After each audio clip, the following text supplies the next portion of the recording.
चिंटू एक छोटा सा कबूतर था।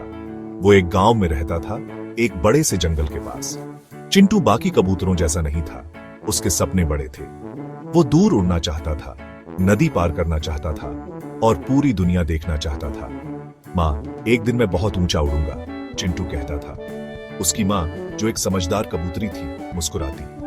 पहले ठीक से उड़ना सीखो बेटा, फिर ऊंचा उड़ना, वो कहती। चिंटू जानता था कि उसकी माँ सही कह रही है। वो हर रोज उड़ने की प्रैक्टिस करता। वो अपनी पूरी ताकत से अपने पंख फड़फड़ाता। वो ताकतवर बनना चाहता था और सबसे ऊंचा उड़ना चाहता था। चिंटू हर दिन और ऊंचा उड़ता। वो पेड़ों से भी ऊपर उड़ता। वो अपने पंखों में हवा को महसूस करता। चिंटू खुश था। वो अपने सपने के करीब पहुंच रहा था। एक दिन चिंटू जंगल के पास उड़ रहा था। उसने एक ऊंचे पेड़ पर कुछ छोटा सा और फुर्तीला देखा। वो एक गिलहरी का बच्चा था। वो गिलहरी का बच्चा फंस गया था। वो अपनी मां के लिए रो रहा था। चिंटू का दिल पिघल गया। वो अपने सपनों को भूल गया। उसे उस गिलहरी के बच्चे की मदद करनी थी। चिंटू उस गिलहरी के बच्चे के पास उड़कर गया।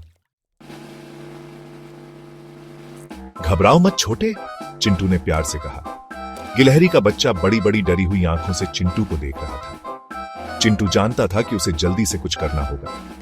उसने धीरे से गिलहरी के बच्चे को ढकेला।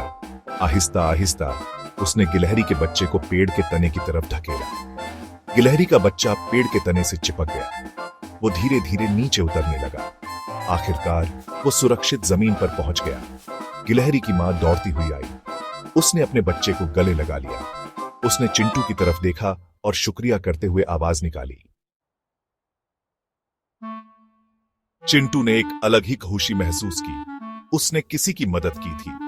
बाकी पक्षियों ने देखा कि चिंटू ने क्या किया। सबने उसका उत्साह बढ़ाया। चिंटू, तुम एक हीरो हो, उन्होंने आवाज लगाई। उस दिन चिंटू को एक महत्वपूर्ण बात समझ आई। सच्चे सपने बस ऊंचा उड़ने के बारे में नहीं होते। सच्चे सपने दूसरों की मदद करने के बारे में होते हैं।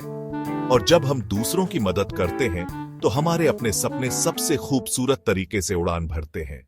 उस दिन से चिंटू ऊंचा उड़ने की प्रैक्टिस करता रहा, लेकिन उसने यह भी सुनिश्चित किया कि वो जरूरतमंद की मदद करे। उसने सीखा कि सबसे ज्यादा खुशी अपने पंख फैलाने और दूसरों को ऊपर उठाने से मिलती है।